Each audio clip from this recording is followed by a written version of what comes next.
រឿងកាន់តែធំទៅហើយបងប្អូន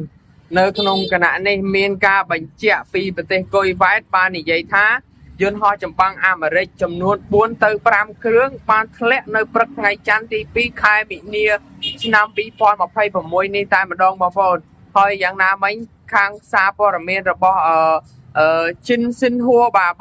បាននិយាយថាក្រសួងការពារជាតិគុយវ៉ែតដែលបង្ហោះលើបណ្ដាញសង្គម X ហើយមានអាកាសយាននឹកទាំងអស់ត្រូវបានរាយការណ៍ថាបានរួចផុតពីគ្រោះថ្នាក់ផងដែរក៏ប៉ុន្តែ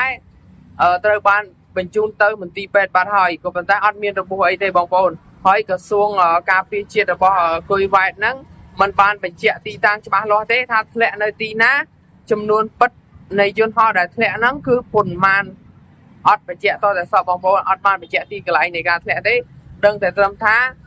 ធ្លាក់បាទហើយមូលហេតុនៃការធ្លាក់ហ្នឹងគឺមិនទាន់បានបង្ហាញជាផ្លូវការទេថាជាអាវុធអ្វីដែលបាញ់ទៅខាងយន្តហោះរបស់ខាងអាមេរិកហ្នឹងធ្លាក់វ៉ាវថាមែនទេបងប្អូនហើយ